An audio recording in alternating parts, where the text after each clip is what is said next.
This topic is so important to all of us who are parents.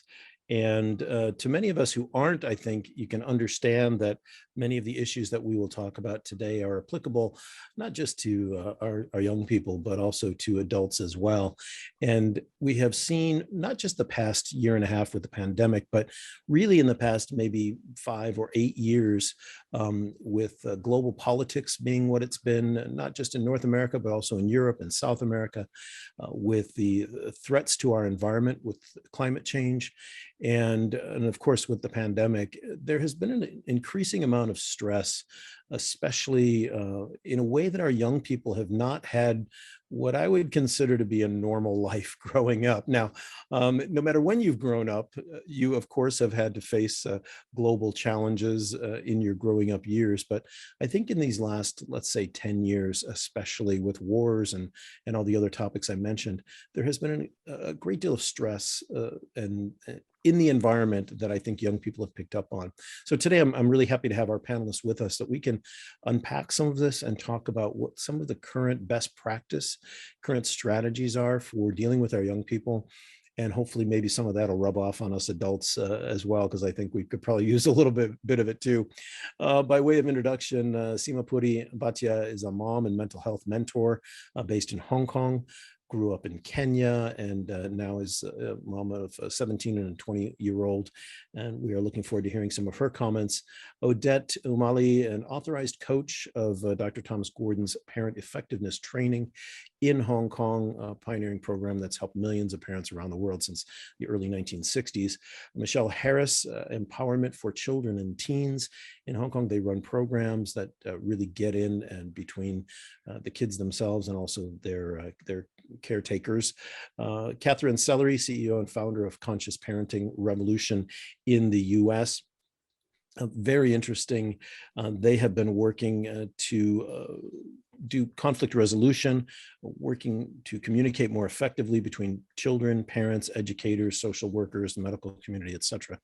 And Lucas, certainly not last in our minds today, should actually be first in our minds, Lucas Umali. Lucas is a 17-year-old student at the Hong Kong International School and has said that he would come on and not represent the entire generation, but certainly talk about the experiences that he's had and folks that he knows and what he has seen as a senior in high school this year. So thanks to all of you so much. And you know what, Lucas, I think I want to start with you because I think your point of view on this is something that the rest of us who are not in school anymore need to really hear. So can you tell us a bit about what you see or what you hear from your friends, or maybe even what you see on social media across the world as a third culture kid based in Hong Kong? What are you seeing in terms of stress levels of your friends, and what are they concerned about? Hi, yeah, thank you so much for the introduction. I think that mainly the biggest, I guess, topic of concern these days is probably to do with like college applications and things like that, and like the added stress from like different people, like your parents or your peers, and just all these expectations people have on you when you're still a teenager. And it's kind of hard to juggle all that. Also, like learning to grow and like trying to find yourself and just like trying to be the person who you want to be, but also trying to be the person that everyone else also expects you to be. And just trying to find that balance between like these two narratives is a big challenge. But I think like is as long as schools have like support systems in place and like parents are aware and like trying to help their kids go through this process smoothly, then I think it can be pretty successful. But that's like the main struggle that I think kids these days are going through. Yeah. You know, Lucas, that sounds a lot like struggles that many of the rest of us have gone through over decades. Maybe some things haven't changed so much, huh? Lucas, have you noticed because of the pandemic, home-based learning, other things happening in recent years beyond the pandemic, are those topics of conversations among your friends? Are your friends concerned about the state of climate change and the world that you are now growing into? That's a very good question. I think it's really increased with the recent events that's been happening all over the world, especially with COVID. A lot of people really took the time to reflect on their own mental state and their own mental health. Like being in quarantine alone really taught me and then taught a lot of my friends to just like learn to listen to yourself more and think about like what you really want. And when we came back to school, there was a big emphasis on well-being and mental health, even more so than before, just because it was a really hard time for all of us, especially those of us who felt isolated socially. And so like there has been so much more initiative to really address this concern because it's becoming I guess more like in the limelight with like recent events that aren't so very good. Yeah. Yeah, thanks, Lucas. Appreciate that. We're certainly going to come back to you and get some more comments from you in a few minutes. Katherine, Sellery, let's go to you talking about the conscious parenting revolution that you're a co-founder of. What are you hearing from the parental side as you're working not only just with parents, but with healthcare workers, counselors at school, across the board? What is the stress level like these days for students? Yeah, it's so nice to hear from Lucas and just, get that on the ground perspective. So I really loved your sharing. Yeah, I have noticed that the pandemic, obviously, this last year and a half, and the kinds of questions and problems that parents come to me to discuss have a lot to do with social isolation, and more recently to do with reintegration. Because I think that here in the US, we're at a slightly different place than maybe in Hong Kong, where there's more integration back to normal, I think. But here it's still a little bit rocky. And a lot of kids are experiencing just anxiety about going back to school, concerns about the pandemic, concerns about their own health. Everybody's on a spectrum of masked, unmasked here in the States, and it's a huge polarizing issue. Vaccinated, unvaccinated, huge polarizing issue. So that's creating a lot of anxiety. So some of the people that are, trying to go back to school, their kids are not so easy about it. Some are. Some kids really thrived during the COVID in home because they felt safe at home. And now it's actually harder for them. Some of the kids whose learning styles were not really appropriate to ask them to study at home all day long on a computer suffered so much. So it's a whole spectrum of issues, but the pandemic has definitely disrupted families for sure. Katherine, this whole topic of vaccination, masking, et cetera, has become weaponized, as we all know, in the political sphere in the US and elsewhere around the world. Are the kids broadly concerned about health issues now that we've seen, especially Delta variant, is moving down the age ladder, if you will, into younger folks, and really for the first time in, let's say, the last 6 months or so, younger people are really seriously at risk at getting sick. Now, they may not be getting sick for the ICU, but they are catching this. Is that changing this dynamic at all between the polarization that we've been seeing already politically or socially? Yeah, I think it added a whole nother layer that nobody actually knew was coming. Yeah. And so there was like, if it's as though it wasn't bad enough, now we have the Delta variant, and then there's the Mu, they're coming out of nowhere. And I think that some parents are just so overwhelmed themselves. And so, they're in so much overwhelm and needing to get back to normal that there's just this worry about their children and this new Delta variant, and their children being more stressed out and more anxiety about it. And it's just stirred the pot again. Just as I think there started to be a sense of, oh, yay, we're on the other side of the mountain. All of a sudden it's like, oh my gosh, this is just going to be the longest mile ever. And will we ever get through to the other side? Seema, let's go to you. You've got 17 and 20-year-old kids, not kids anymore, young people. And Yes. I'm actually showing my age here by saying kids. But from what you've seen from them and experienced, and you do some counseling as well, and you've had a very diverse upbringing, both in Kenya, and now you're based in Hong Kong. Are you seeing these kinds of stresses coming across through your kids and what you're hearing them talk about their friends? Indeed, initially in the beginning when the pandemic set in, we had to fly my daughter back from the UK back to Hong Kong, and she literally did her first year of medicine at home with a time difference, a huge time difference. So when we were all sleeping, she was in classes, and in the morning when we were all awake, she was asleep. So, adjusting to that time difference, adjusting to medical school, you know how intense medical school is, and not having that freshman year to be able to go out with her friends and really enjoy the first year of college the way students do, because that's the first step they take, at least the children growing up in Hong Kong who literally grew up in a bubble, going out, being in the UK, experiencing the world, being independent. So it created a lot of stress, you know, that I can't go out, I can't meet my friends. Having said that, of course, WhatsApp is a great tool to connect the children, and Zoom. Yeah. So in some aspects, although we do say, you know, it's not good to be on the phone all the time, it was a nice breather for them, Yeah. you know, to have that. But having said that, you know, it's not the same. That balance of life is not there. The younger one was homeschooling. And then in the midst of the pandemic, I moved to the UK. Mm. My daughter was starting her IB here in a very good school in Oxford. And as she came in, we came into lockdown. So you think of her, she came into a new environment, a new country, no friends. She started a week or two school and suddenly there was lockdown. So I had two children at home, both on their computers doing classes, you know, no friends, no interaction. So, you know, they didn't, it was not the norm for them. It was just something very new and different. Yeah, thank you, Seema. I know that that has been a reality for so many around the world, not just the UK, of course.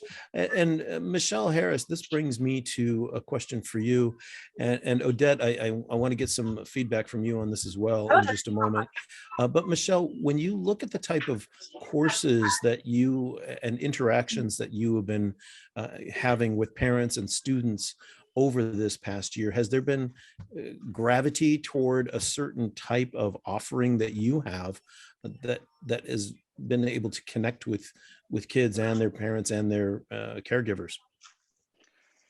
Indeed, and thanks for asking that question, Glenn. I think fundamentally what we offer is facilities and empowerment programs that really help kids to feel heard. And I'm not talking about just sort of general conversations that we have with children, but really kind of address their deeper needs. What are they really saying? So, you know, it's not about coming home and they're saying, I just had a bad day at school. It's beyond that often. And so what we have found through the programs is that the kids are really needing to be heard on that deeper level. They need to be understood. A lot of them feeling misunderstood, that their real needs are not being addressed. So the programs are geared more towards that mental health, emotional well-being, helping to validate their uniqueness, helping to draw out, helping to draw out what they're really truly saying, and to listen to to listen to their voice, basically, to what they're really saying. And if we can offer this, it's also, you know, encouraging parents to not just go by what they think they should do for their child, but to really connect to their hearts and listen from their hearts, you know, respond from their hearts when they're dealing with their kids. So it's really about moving beyond the shoulds, coming back to what are they really saying? How can I really help my child through this situation right now? Michelle, many of the courses that you run, I know from our previous discussion, 8 to 12 years old and then 10 to 14 years old. Do you see a shift, a change between those two age groups that you work with? Are there different concerns among those two different groups? Definitely. I mean, with the younger ones, it's more about, you know, we're planting seeds. We're helping to address them on that, you know, very gentle planting seeds of their well-being and what's important for their well-being. When it gets to the olders, they're going into like a new phase of their life. You know, suddenly it's gone from mom and dad being the focus to their friends being a focus as they go into their teen years. And not only that, they've got the pressures of schooling and trying to fit in. We're going into body image. We're going into the social side of things. So certainly the way we gear the programs are more aligned to those specific needs. Definitely. Yeah, thank you, Michelle, for that. Odette, first of all, thanks for having such a wonderful son, Lucas, who came on and spoke so eloquently about what was going on with the kids in his world. You've obviously raised a wonderful young man, and so kudos to you for that. Is that because of the Gordon Parent Effectiveness Training that you're the representative for in Hong Kong? Oh my, that's the more you know about parent effectiveness training, the more you realize that your child is really independent from you as a mother. So yeah, sure. Yeah, we've all found that out, believe me. Yes. So I appreciate your compliment, though, Glenn. Well, Odette, take us through that. Michelle was just talking a little bit about the courses they have and the interactions they have. What are you seeing for parents is, and this program that has been running, for 50 years, almost 60 years. And what are the differences in how you're needing to adjust how you're working with parents through your parent effectiveness training? Yes. So thank you for mentioning that it's an institutional program.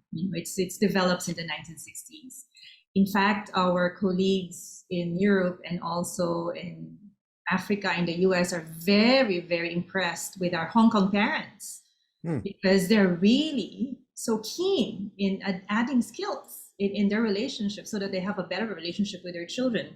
And I explained to the global network that, you just hop in the MTR and you get to the training venue in 20 minutes right after work or during lunchtime. So that's how accessible the infrastructure and the institution that we have here in Hong Kong. So I really appreciate what we have here. And so it's really so easy to be able to reach out to families and parents and educators. And when you're reaching out to them these days, has anything changed in the past 19, 18 months versus what you were doing 2, 3, 5 years ago? Yes. And it's just so amazing. I'm very impressed with employers.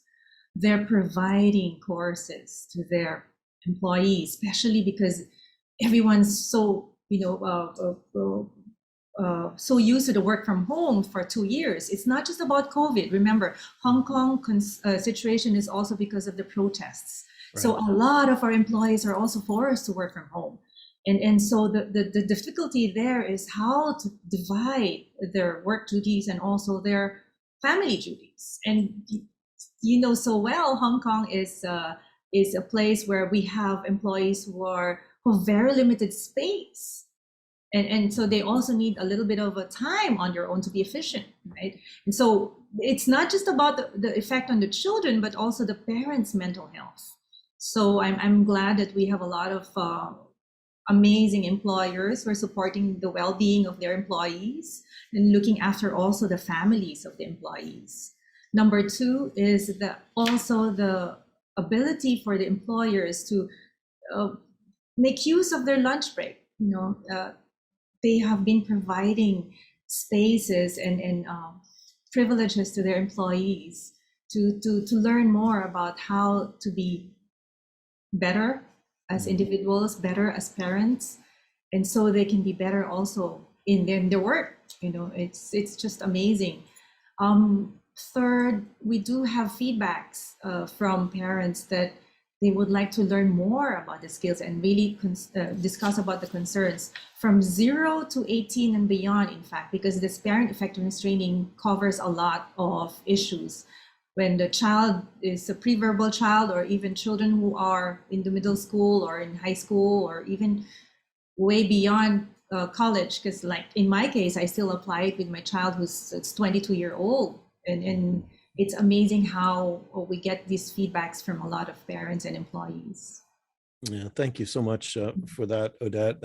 It is interesting to see that not only has the last year brought out some things, but in the case of Hong Kong, of course, we've had this political upheaval now for several years happening in the territory, and I'm sure that has its own unique flavor to what's been going on during the pandemic.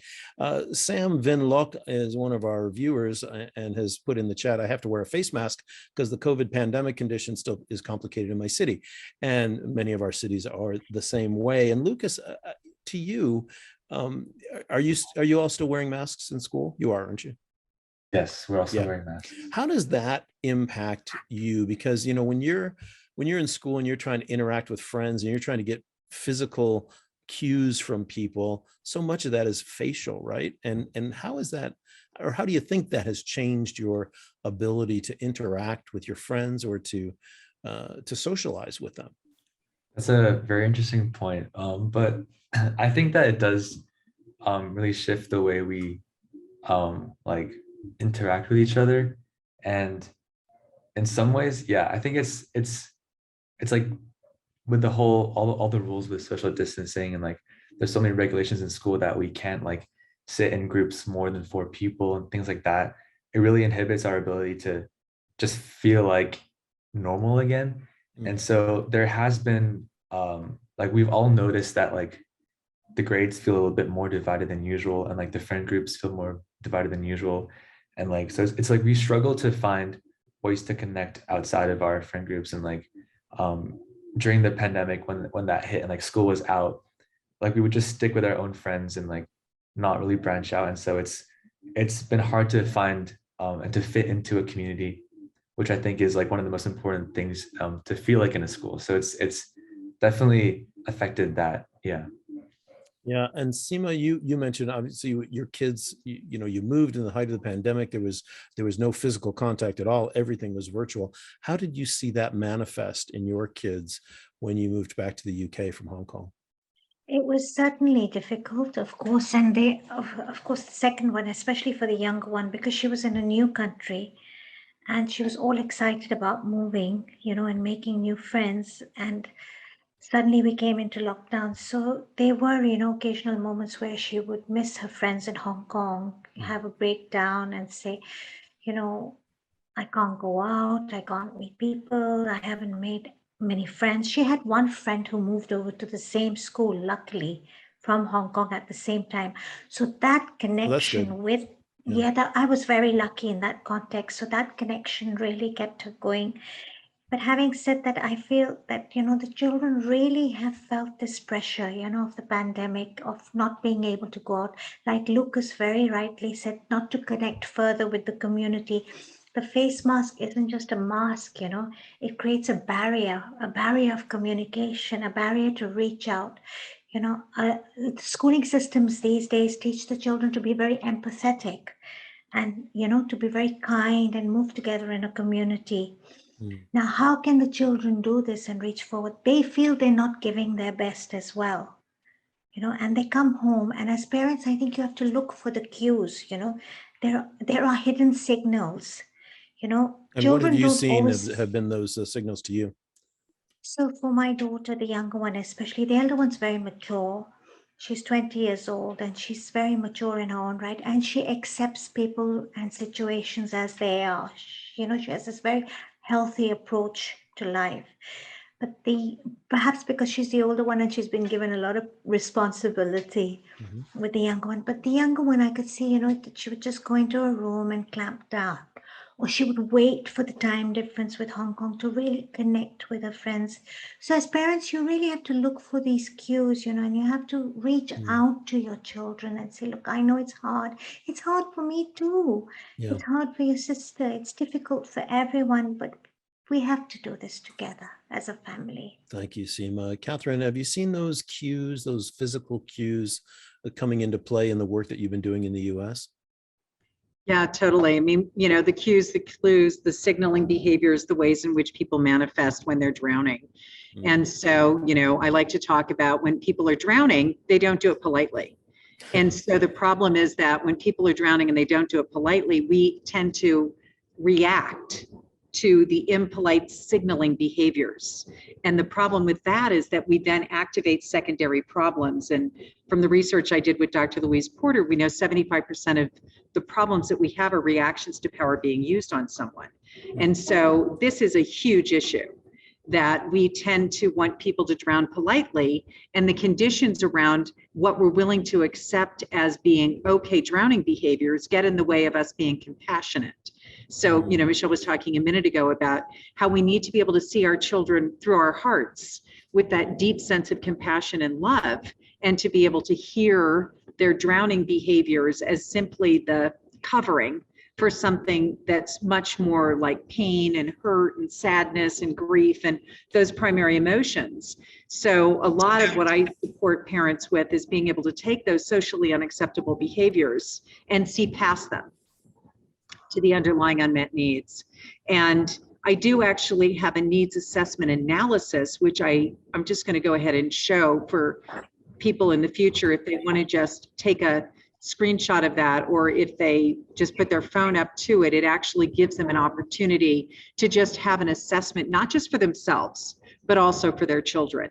And so essentially, when we can shift the conversation to whether needs are being met or not met, then we move away from the presenting problems and the ways that people drown. So that's just a little tiny tool to help people get to the underlying unmet needs so that they're focusing on the problems and the source of the problems rather than the ways that people drown. Katherine, what are some of those drowning behaviors? What, for a parent who's watching this or a friend of a younger person who's watching this, what are the flags, the signals that you're seeing that we should be aware of? I mean, we probably know some of the basic ones, but Sure. What specifically are you seeing? Yes, I mean, just some of the ones that came up in the last few days with the clients that I work with.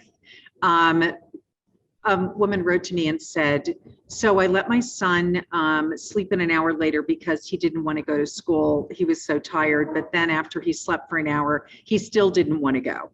And, you know, he's taking advantage of me. And she went into this negative view of children. So another part of what we get to overcome is our negative view of children, in the sense that if they respond in ways that are difficult for me, I tend to focus on my experience of those behaviors rather than see those children as separated and individuated, and that this is an expression of something going on inside of them.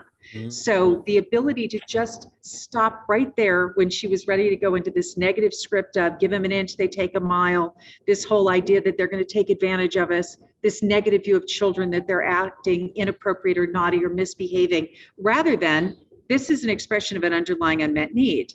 And a little bit of digging, and we find out that school is actually not a safe place for him. A lot of things happen in school that make him not want to go. And so why would we as moms and dads want to put our children in situations where they feel psychologically unsafe? And instead, it's a bigger job to actually get to the underlying source of the issue. But our ignoring that, right? Our ignoring that sends us off into this other land of conversations about what's not the issue. It's not about obedience and compliance, right? The guidance approach is about teaching your children to be able to manage their internal world and connecting with them where they are, as opposed to becoming judgmental and angry when they don't do what you wanted them to do. So yes, when you look at that, it was as simple as a cue and a clue of not getting up when he said he would want to get up. Or it was a situation where I hate school. That comes up all the time, where it's not really about hating or loving school. It's about something's going on at school that's not easy for me, whether it's social isolation, or whether it's a teacher that's not very kind, or whether it's groups of kids that are bullying me. There's not the capacity of the child to say, my underlying needs for psychological safety are not being met, giving rise to this sense of anxiety and worry. They can't do that. Instead, they just slam the door in your face, or they say, I hate you, mommy. Right. And so if we can move past the presenting way that they communicate, wondering what's behind it or underneath it, then we get to connection. And that's where all the magic happens. Very interesting. So Grant, this is also what we talk about in the corporate level. We always remind our parents, it's the transformation starts from parents. So when they realize that they self-reflect and become self-aware, then the relationship develops and improves. Odette, are you seeing some of those drowning behaviors as well that that Katherine was just talking about? And do the ones you see differ? I mean, Katherine gave us one very concrete example, kid wanting to sleep in, right? Yes. Avoiding school that way. But are you seeing other ones? Yes, we do have also children who are worrying about their future. They say it, but it sounds like they're anxious about their future. As mentioned also by Lucas, they're doing college applications for high school students. That's also a drowning behavior. So are they thinking about passing or not passing to school, the school that they prefer or they would like. And also, there are children who are not able to use technology as a means of social interaction. So they feel like they don't know how to do it in a digital manner. So we may not be able to detect, but we need to be there to observe and just pay attention and observe and not jumping in, because most parents, they jump in, give solution because they're scared their children will fail. They're stressed, they're in a rush, and because they're also experienced, so they just give solution. Yeah, Michelle, are you seeing any of these drowning behaviors in this younger group of kids, or are they not quite there yet? Oh no, they are there. They're absolutely there. And how does As it young differ? as 7, 8. Yeah, sorry. How does it differ with the really young kids versus some of the tweens that you're working with? They're still presenting problems in both age groups. Like, for example, in some of our events, we've had girls come who have got eating disorders, and we're talking about very young girls, like age 9, as well as the older girls that you would probably more expect in their tween and teen years. So we have that. We have children who are incredibly lacking in confidence and anxiety, even depression. We're hearing them on medication at a really young age, which, I mean, it breaks my heart. And with all due respect to parents, they don't know what else to do. They don't have the tools. They're just at their end of their tether, not understanding what else they can do to support their kids. So they go to the doctor. The doctor says, have this pill, have this medication. This is going to help them. And it may give some kind of temporary relief. And I'm not against, medication. In some situations, it's helpful. However, again, as Katherine was saying, is that what about the deeper needs? We need to look at the deeper needs beyond that. Food disorder, I've been through that myself at a young age as a teen. So I understand the process. I understand it's that lack of control. It's a feeling of helplessness. It's a feeling not able to understand your own emotional nature. Not having the tools to be able to communicate it. I grew up in an age, and my parents were amazing. They loved me dearly, but they didn't know how to communicate with me in order to draw out what was really going on. So it's, I agree with both Odette and Katherine and everyone, what you're saying. I think it's really about going deeper into what those needs are, what they're really saying beyond the food disorders, the vaping, the substance abuse, the anxiety, the depression, the OCD, all these other, behavior patterns and mental and emotional health issues, to really hear them and really create the space to hear them from the heart. And as you are dealing with some of these situations, Michelle, what is the typical, I'll say, response that you're able to give them in terms of, okay, first you got to listen, you got to create that space, of course, but then where do you go from there? Or is it just so case specific that it's hard to generalize depending on where the kid is and what absolutely the issue is? I think that's it. And I think fundamentally what the kids want us as parents to hear, I'm a mum to a 15-year-old myself, and what I think the kids want us to hear is that we are all unique. We have different needs, wants, and desires. We have different ways of dealing with things. So, it's what we do in our programs is create a space to say, there's no pressure to perform. We're not saying you have to do it this way, and this is the outcome that we want you to have. What we're doing is we're saying, this is a space for you to explore, to be free, to be yourselves, to, these are the activities that we're going to share with you, which we're going to help with your mental and emotional well-being. Do what you feel you need to do. And we're just really kind of basically, it might sound a bit cliche, but really offering that unconditional space and acceptance to help them feel that they can express their true selves in that space. Yeah, Christina Chwawadia has just written in our chat, for food disorder, for example, through medication, good support from family, how long does it take to see improvement or see the condition in some state of recovery? And let's put recovery in commas there. Who's got a thought about that? I'm happy to share. Yeah. Okay. Yeah. Sorry, Michelle, why don't we go to Katherine? Katherine just raised her hand. Okay, sure. Yeah, no, I appreciate what Michelle brought up. I think it's a pandemic. in and of itself, eating disorders, and that it's touched our lives as well in my family. And I don't actually know, and I'd love Michelle's feedback on this. I think it's actually a little bit like something that you just continue to work with. Like you get the skills. It's not like all of a sudden all of those things go away. It's just that now you're empowered to be able to be with all of it. So this ability to support children and adults, of course, we're talking about children, but we all know that this is not just about children, right? I mean, this is about everybody.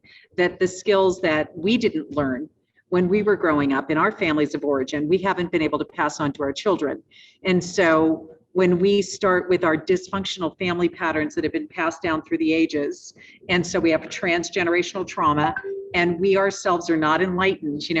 I have 3 TED Talks, and one of my TED Talks is on surviving unconscious parenting. And I think we're probably all survivors of unconscious parenting, but we don't want to continue to pass it down through the generations. So things like eating disorders have become visible now, but I have a feeling that they've been around for a really long time. Sure. And that they weren't visible before, but that there was dysfunctional eating that's been going on for generations. And, I can just remember my mother's generation where everybody was, and it's not that different now, right? That there was a particular body type that was considered to be like the in body type. And it's pencil thin. And it's this idea of you can never be too thin or too rich. And so the focus is on those material, like what other people think about me, which of course is the foundation for the weakest sense of self. And we perpetuate this weak sense of self based on what other people think about me. And then we get into the social media networking and all of, like, if you haven't watched that film, it's a great film to watch. I think it's called The Social Network. Is that right? Yes, it is. Yeah, it was so good. Yeah. And I think it's a great perspective, amplifying all the problems that anybody has. Yeah, exactly. Everybody here, I'm looking at you guys, we're all about the same age, maybe I'm a little older, but everybody here, none of us grew up with that. I mean, it was hard enough to feel a little bit of that social isolation if we didn't get invited to the birthday party. That's right. But imagine now having to watch the party and everybody who got to go to it posting on social media what a great time they had, and you didn't even get invited. So now it's like a deep sense of, do I belong? And the work around belonging that Brene Brown did is, of course, fundamental now. And that sense of belonging, when we look at underlying unmet needs, the sense of belonging, I think, is right down there with water, food, air, and sleep. Yeah. And that if we don't feel like we belong, it's not something that we cope with very well. That's when those drowning behaviors are unbelievable. And the capacity to move past seeing those and get to the upside of it. I mean, one thing I want to talk about too, and it doesn't happen in Asia, and maybe it doesn't happen in the UK, but it happens in America, and it happened a couple of days ago in Texas, is school shootings. Right. And so, you want to talk about the tragic expression of an unmet need. I want to talk about that. That is a tragic expression of an unmet need. And we need to have these upstream initiatives that are identifying, like, way, way, way upstream, what are some of these small breadcrumbs that people are dropping, that they're suffering, before it gets to the point where they're swinging from the chandeliers and entering into the most tragic expression of their unmet needs, their suffering, and letting everybody suffer along with them. Yeah. So our failure to identify in advance isn't an option anymore. It's a requirement. We have to get beyond that, but schools aren't really doing that yet. There are some schools that are implementing upstream initiatives, but we're still in knee-jerk reaction. Yeah. We're still just responding as though that's a bad behavior. Now you're going to be grounded, or you're going to, not get to go to school, or you're going to be even more socially isolated, which activates even more secondary problems. So it's become a huge problem in the United States. Fascinating. Thanks for that, Katherine. Lucas, I'd like to bring you in on this because we're talking about drowning behaviors, right? Kids, students who are in trouble and they do certain things to kind of act that out. As Katherine just mentioned, the ultimate probably bad acting of that would be a school shooting, but also kids just wanting to avoid school, sleeping in, not doing homework, whatever it is. Do you sense that you're able to see that in any people I won't necessarily say close friends, but Can you see some of those behaviors, within your student group or within Yeah. folks at your school? What does that look like today? Yeah. So actually, it's quite concerning because there are a lot of people now more than ever before that actually experience that struggle with mental health. And I do have a few close friends that do deal with those issues, and it's like becoming more prevalent, which is really sad to see. But what's also like great to see is that our school is like, for my school at least, is like they're working a lot harder to accommodate and address these concerns. And so we have so much change that's been going on throughout all divisions, like high school, middle school, primary schools, for HKS, that really try and address the needs of the students. And it's all, as Michelle and Katherine said, it's all case by case, deeply listening on individual problems and addressing their unique needs to feel like we all belong. And so like, there are so many more programs now. And when I was in the middle school, there was a pretty bad health curriculum. It was just about like, oh, this is what puberty is. And then, but now like they actually hire people who are trained and equipped to talk about social and emotional health. And so it's getting a lot better because like we're starting to understand that it's such an integral part of our school. And teachers in the high school are reaching out to my friends who are struggling, and they identify that there are some behaviors that they're not submitting their homework on time, they're sleeping in, they're skipping classes, and they're always down to chat with them. They email them, they reach out to them, they're like, hey, we noticed that you've been showing behaviors that like we're concerned with, and like we want to reach out to you and talk to you. And my friends really do appreciate the fact that the teachers care, and I think it's really good to show that everyone's just trying to help each other. So yeah, it's very interesting. Lucas, in past years, we've always seen eating disorders, for example, anorexia or bulimia, those sorts of things, but also self-harm, kids cutting and doing things like that. Are you seeing those kind of physical representations of kids who maybe are in some kind of crisis? yeah, there still is. Is there anything new that's going on that we should know about as well, in addition to those? I think it's pretty much like what we've been seeing, like self-harm and like thoughts of like suicide, things like that, but just in higher frequency, or at least we're more aware about it. And so like we know more people that people are talking about it more. So it's like it might not be higher frequency, but I guess it's like more transparent. But I think that's like one step in the right direction, so that we actually know like this is something that a lot of kids go through that we didn't know before, and so that we can prioritize this. Like well-being is now a part of my school's strategic plan, and so like they're implementing like actual policies throughout all the divisions to address these needs. And so we're they're planning to have a fully aligned well-being curriculum by 2025, which is really, really good. Like we've implemented like a well-being block, and every student has to take like a well-being block every single year, which is really beneficial. And it's like very new, but they're making a lot of like big strides towards addressing everyone's needs. So I'm really grateful for that.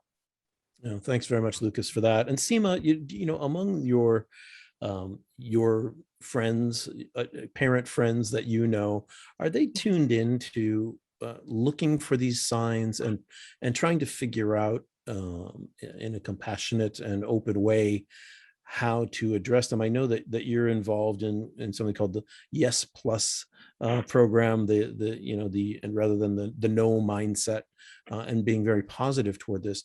Do you sense that the parents over the years have been in tune with how to first of all, recognize what's going on with their kids or their friends of their kids, and secondly, how to actually address whatever issues might be there? I think Katherine and Odette will agree with me that it's a process.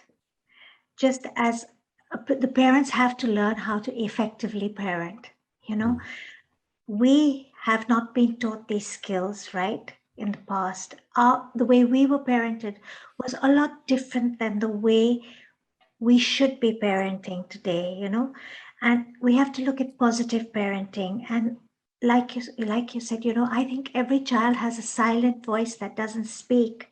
And as a parent, it is our responsibility to look for that silent voice and reach out to that voice, not shut it off in a manner of control, like you have to listen to me and you have to go to school. I don't care. This is what you have.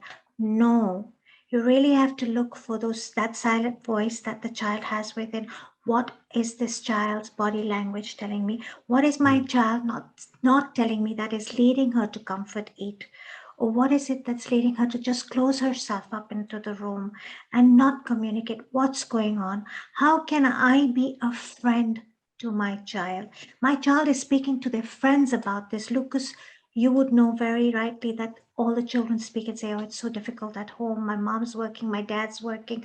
Nobody has time for me. In a work-oriented culture like Hong Kong, which is so busy, I feel that children really need that time from their parents, to connect, go out for a walk, go out for a family hike and say, hey, how's your day being? I've noticed you've been down. Yeah. Is there anything you want to talk about? And put yourself in their situation and say, I had a really hard day with my peers or my friends and my colleagues at work, and open up to them so they can open up to you, and let them know that it's okay not to be okay. Unfortunately, that relationship often has to start quite early, right? Because by the time teens get to be teens, it might be a little bit too late to have that open expression back and forth, as we've all, I agree. I think, sometimes found out. Thanks, I Seema. agree. Christina in our audience is wondering from Lucas, why do kids want to participate in self-harm? Is it because there's no other way to show their frustration or pain? And I know, Lucas, you're not a trained psychiatrist or psychologist, but do you have any thoughts on that? Yeah, I do. Just like most mental health issues, like the reason behind like these physical manifestations of struggle varies from person to person. So I can't say like something that's gonna encapsulate everyone's experience, but I do know that for some of my friends, it's because they've reached a point where they feel, I guess, like numb, just because of a lot of their issues, and so like they just kind of want to feel something, or yeah, it's mostly just because they're like overwhelmed and they're just like they don't know how to deal with all of these things that are piling on top of each other. But again, it really varies from person to person depending on their experience. And as for your second question, I think that like it's, if your kids don't want to talk about it with like a parent, I think that's it's really frustrating for the parent. And I think that while it's always like ideal that you want your kids to talk to you, it might not always be like the right time and place, and it might not be like comfortable for the kid to talk to a parent like at that point in time. They definitely could talk about it like when they feel comfortable with it themselves. But I think what's really important is also to realize that maybe there needs to be stepping stones to get to that place. And so what I know that my friends' parents have helped with is like allowing them to talk to someone like a professional, like psychologist or psychiatrist, and even just like their friends, because I know like so many of my friends have such good experiences of getting through their problems just by talking to their friends who have shared the same experiences. And so like after that happens, then like they start to become more open to their parents once they've had like a stepping stone to like reach that point. But I think it is pretty tough to get your kids to talk to. Thanks, Lucas. Odette, how about that? The kids, students, friends of friends reaching out and becoming the support structure. We all had friends growing up in whatever school setting we were in, and we relied on our friends' advice or their shoulder to talk to or cry on or whatever it was. But when you look at it from your perspective as somebody who's working with parents to work with their young people, how does that factor in, having that sort of proxy help get in there? Yes, I think that's a different kind of support that they can get from their friends. So it's more of opening up, somebody to vent to. But as a parent, we normally consider professionals in terms of having someone who could be your sounding board. And it's amazing also to see that friendships become close when they share their concerns and challenges. But again, it is just being open and feeling like they're connected with their friends. We always want to say to parents in the course that professional help is a good way to find, but there must be a connection with the child. Because, you know, when you're asking for professional help, whether it be a therapist or a psychologist, they need to have a connection with the child, and they need to be able to understand each other's needs and objectives. But that's Sure. a family decision. Yeah, very interesting. Adrian Lim is on as well, and he was just offering maybe to put in a comment as a registered psychologist, social worker, and registered counselor.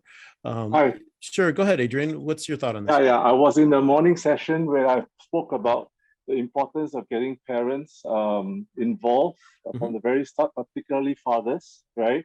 I've been looking at the phenomena of boys killing themselves in Singapore for a couple of years, actually for 20 years, right? I was a school counselor, I was a school social worker, but my point here I want to highlight is this whole issue of disorders is actually a way of the youth, whether they're teens or even kids, whether it's eating disorder, gaming addiction, is specifically at the way they are coping. They're not coping well. And that's where it goes back to the attachment, the bonding, right?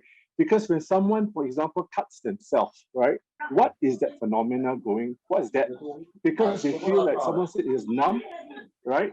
But when you say numb, you know in your brain, right?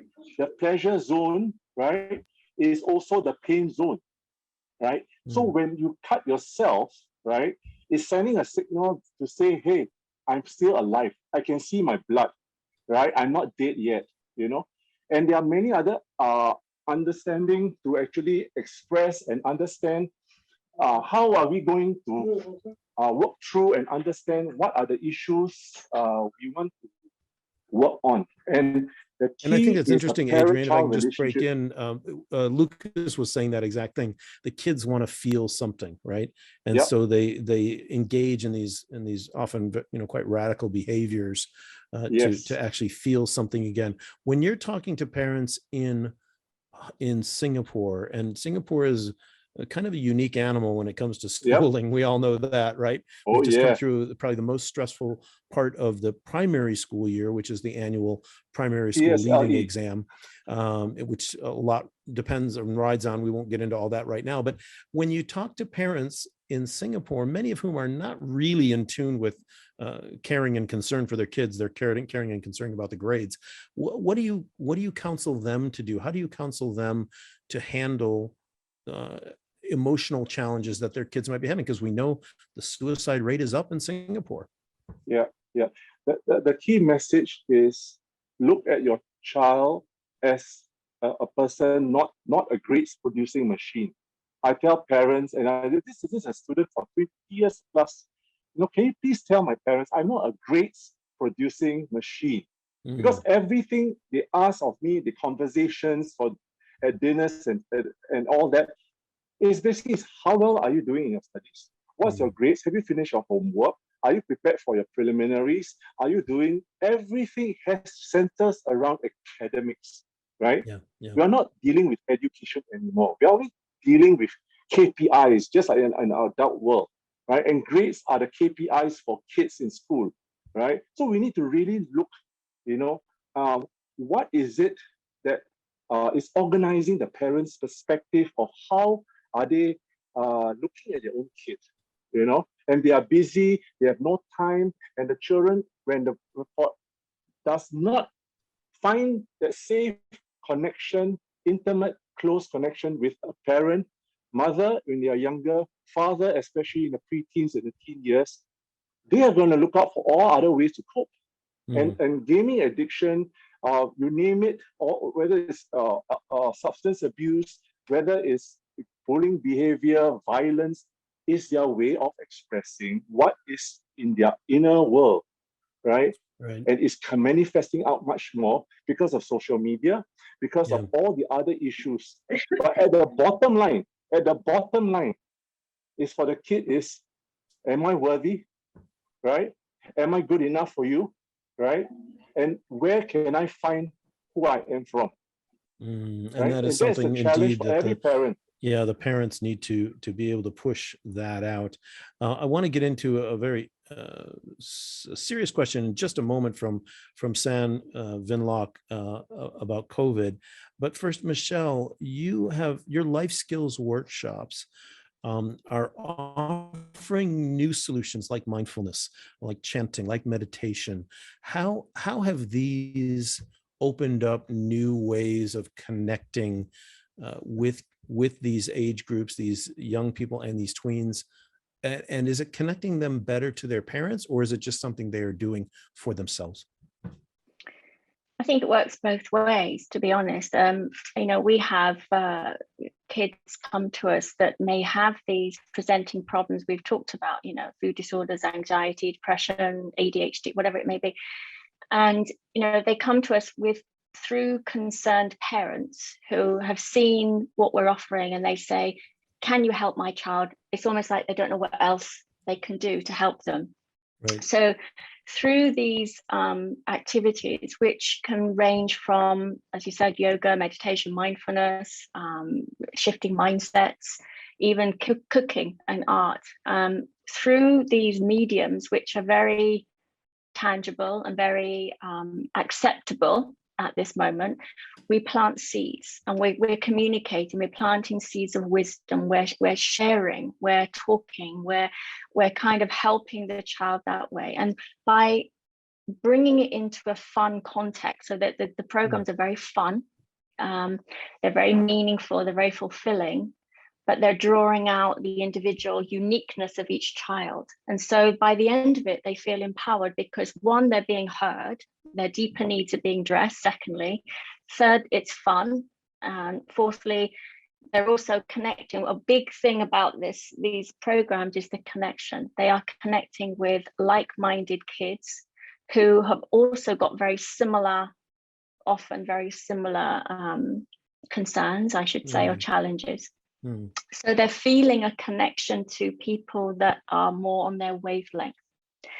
Michelle, do they have more of an openness to some of these let's call them alternative, although many of them are quite mainstream now. But are kids more open to this, maybe more than some adults might be? I would say generally the kids are much more open. However, it depends on the child. I mean, there might be some tweens and teens that are not that open, but we found that by actually coming to the classes and going through the classes, they become more open. It's like they're allowing themselves to open, and they develop more awareness. At the end of it, they have, we end up having very compassionate, very caring, very open kids who have gone through these programs, and many of them come back again and again, even though they've gone through the program. We have different teachers at times, and we maybe have slightly different themes we're addressing, but the fundamental foundation is the same. But they come back again and again because they're getting something unique each time they come. So, really, and of course, that the knock-on effect from that is that the parents see the kids happy. They see the kids, for the first time in a long time, they're actually communicating, whatever it may be. So it's wonderful. Thanks, Michelle. Sam Vinlock from Vietnam raises a question that no parent would ever want to even think about, right? Have any of you worked with any kids who have lost one or both parents to COVID-19? And we have show of hands. Anybody want to field this? What does that process look like? And I'm not sure that's within the scope of the various counseling opportunities that you all offer, but has anybody experienced that on this panel? Yeah, that's a big one. Sam, I appreciate that question. That is a really huge one. Vietnam, we know, has been so hard hit in this second wave. They've been locked down for months and months. Sorry about that, Sam. I don't know that we have an answer for you on this call right now. But thanks for asking that. I do appreciate it. Katherine, back to you. And when you are doing the conscious parenting program that you work on, what is the biggest challenge that you find from your parents on the parental side? Something that we might all appreciate sitting here watching and being on this webinar today. Is it the listening? Is it the lack of listening? What is our biggest challenge, our biggest opportunity as parents with our kids? So, so many incredible comments today on this panel. I've loved being a part of this and really appreciated, Lucas, what you were talking about at HKIS with regard to the changes that that school is making. Both of my kids went to HKIS. And at the time when they were there, my son's now 27, my daughter's 22.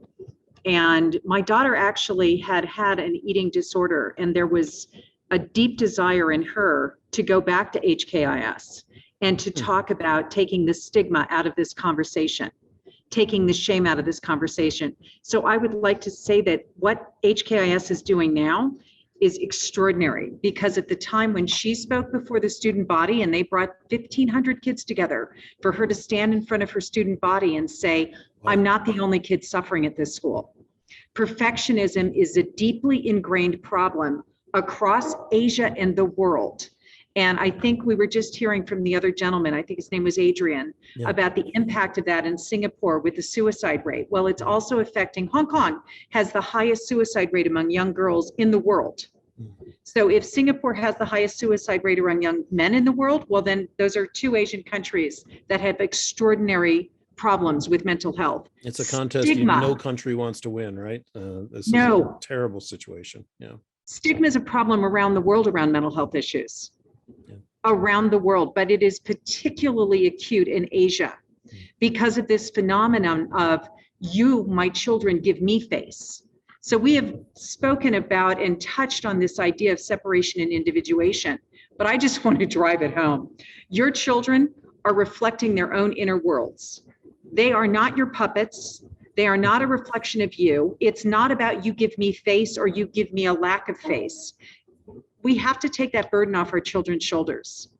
Yeah. It's not just in Asia, but it's around the world. But that's one of the biggest ones, is that parents fail to differentiate between my children are a reflection of themselves and they're a reflection of me.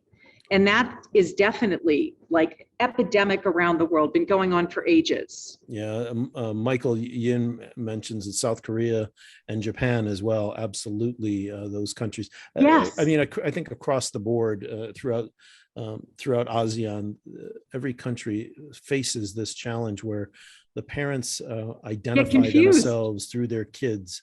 And if the kids bring them honor, it's great. If the kids bring them dishonor, whatever that means, that's horrible as well. And Seema, how have you seen that?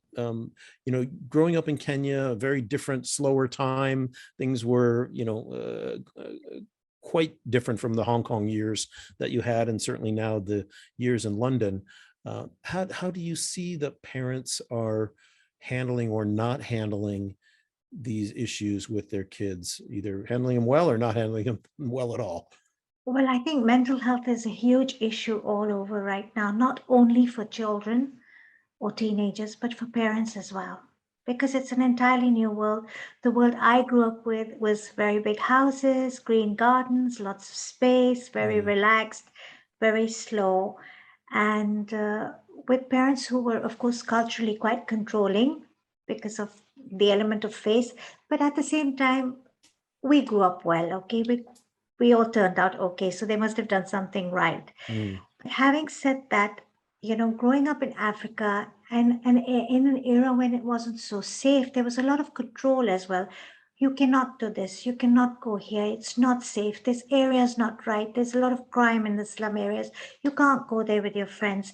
So all these can'ts bring a lot of burden on you, And that's why I speak very, very heavily about two programs that I favor. One is the Art Excel program by the Art of Living, which Katherine is very aware of, and the Yes Plus, which shifts the child from that no mindset, which we're constantly saying, no, you can't do this. As a parent, you're saying it out of a space of protection, but the children are just constantly bombarded with the no, and that no mindset sets into them. And then that no becomes, I can't.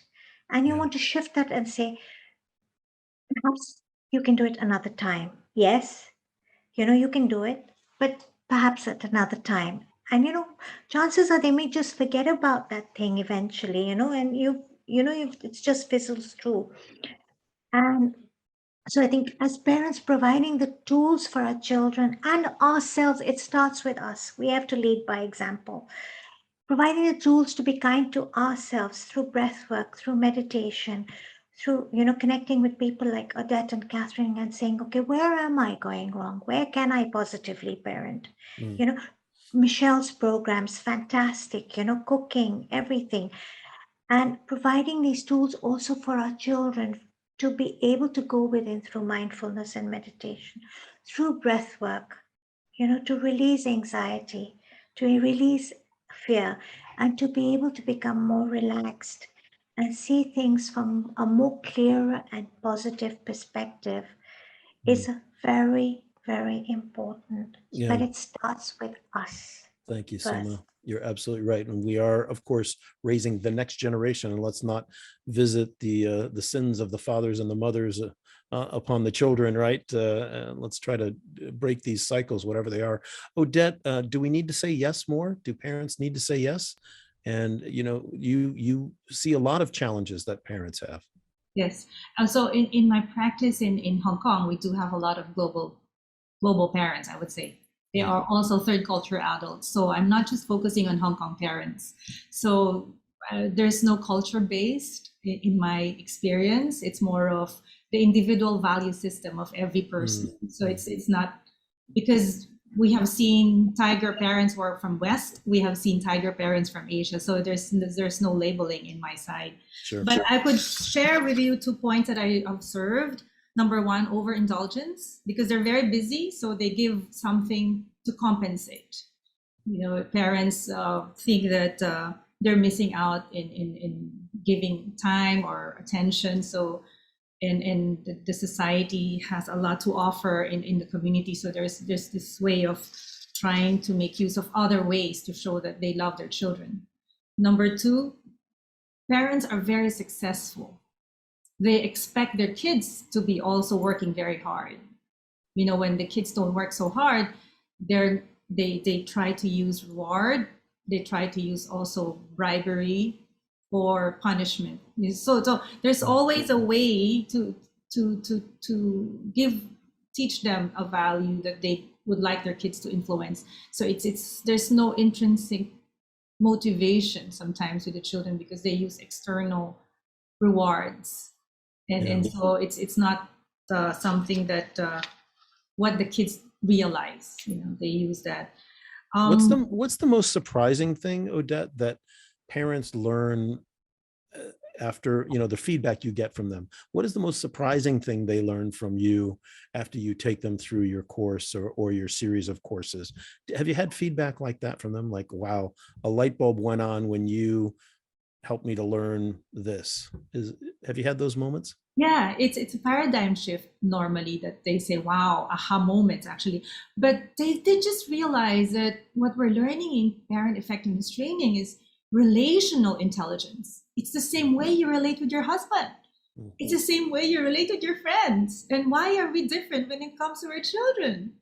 So, the children are bound to have mistakes. The parents don't want them to have mistakes. So that's number one. I think it's about understanding that we are here to guide this young person to be someday an adult who's going to be the way he wants to be. So we always remind parents that we give them roots and we give them wings. But they will be the one to achieve the dreams that they want to achieve, which we will never know.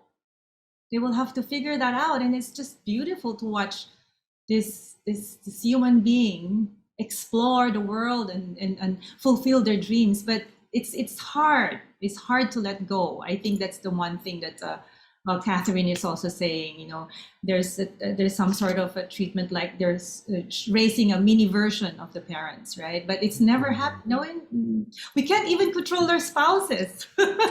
We can't control anybody else, but there's this struggle that we want to control these beautiful, pure human beings in front of us. And of course, those of us who have multiple kids know that every kid is absolutely different from the one. So you have number one and you think you're going to raise number two exactly exactly the same way. And we know that's a recipe for disaster, isn't it?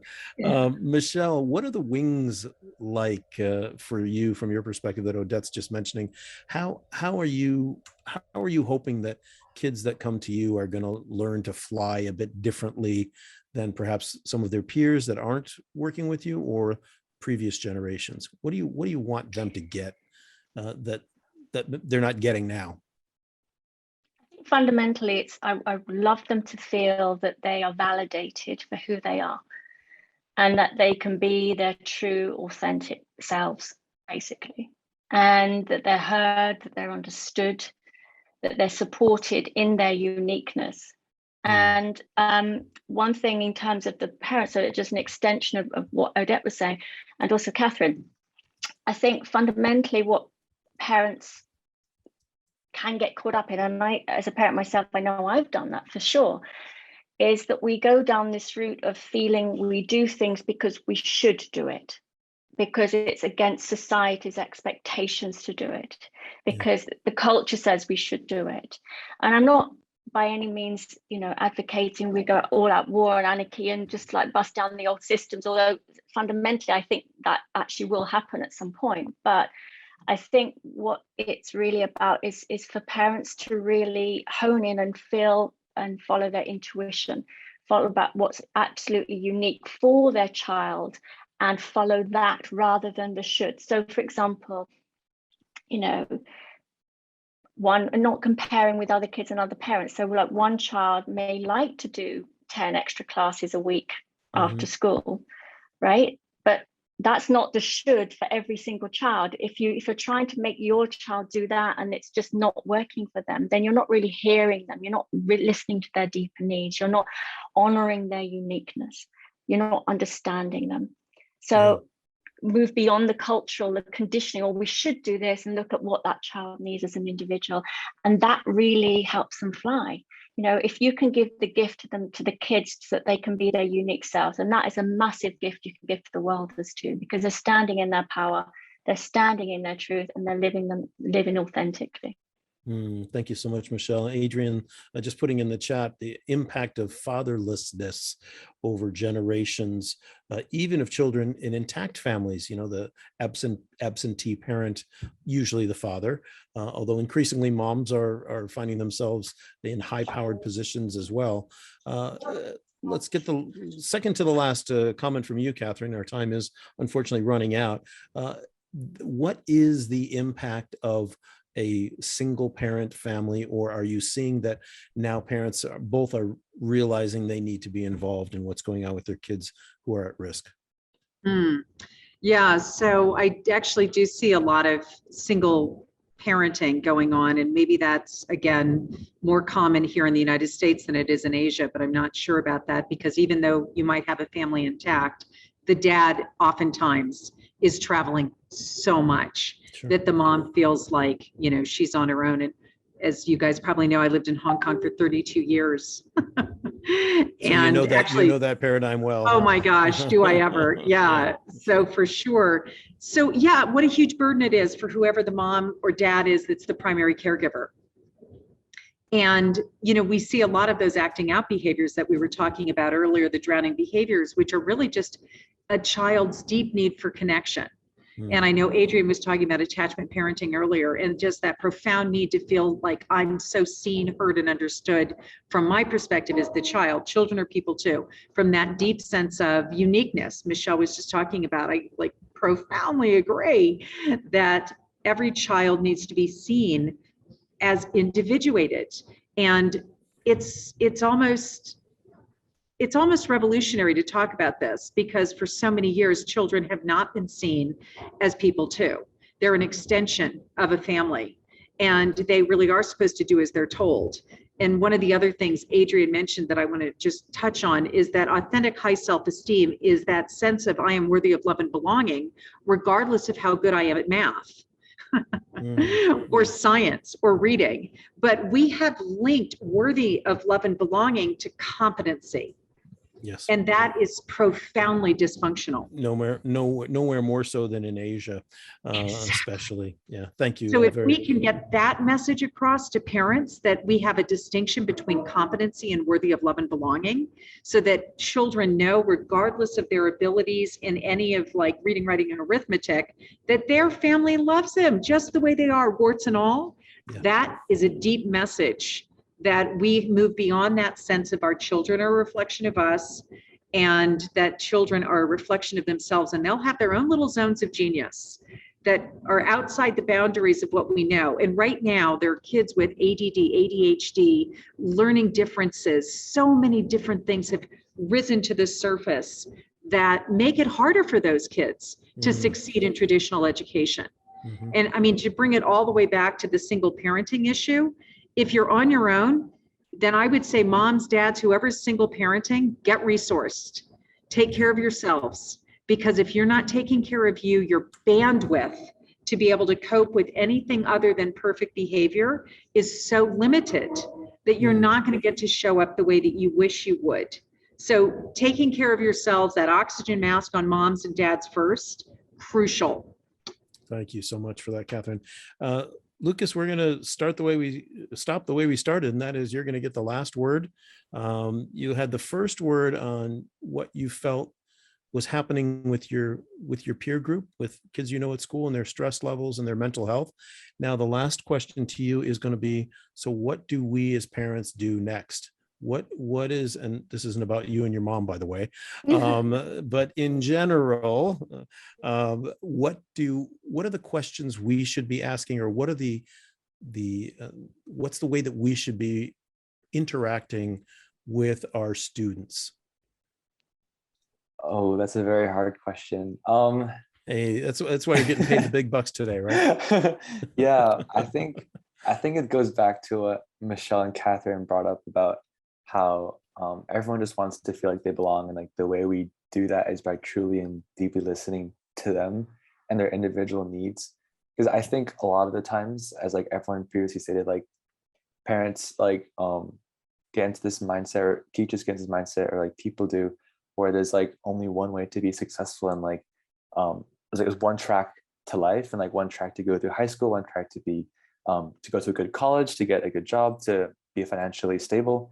And so I think it's just like we have to get out of this cookie cutter mindset, and just let our children explore and provide them with opportunities to find out who they are, who they want to become, and just by validating their own interests, their own passions, whatever that may be, as long as it's like healthy and it's it can get you by, and it's like a good just like having parents and teachers facilitate people's individual passions, I think, is pretty important.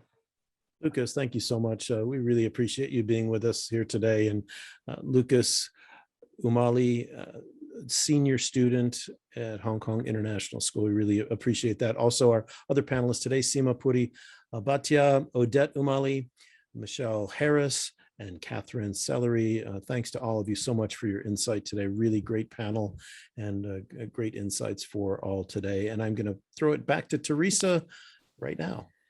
Glenn. Thanks, Glenn. Thank you so much. Stay on, guys. We still have something for you to do. This is so superb. I think we could do this for 2 years, right? These discussions. And I'm not a parent yet, so I'm still learning. I'm learning so much from all of you, and I'm sure our audience is learning a lot as well. Right. In fact, this topic is very close to my heart because I brought up three children. One is now traveling all over US, and one is a Catholic nun in Spain, and the other one is traveling in KL in Malaysia. So it's very challenging to bring up children along the way, but I enjoy every moment of the parenting, and that is very important to see everyone is individual and everyone is unique, and they have their own passion. They have to allow them to do whatever they enjoy doing. Yeah. So my son will be moderating next Sunday. Yeah, you will get to see him He's the one in US. He'll be moderating one panel.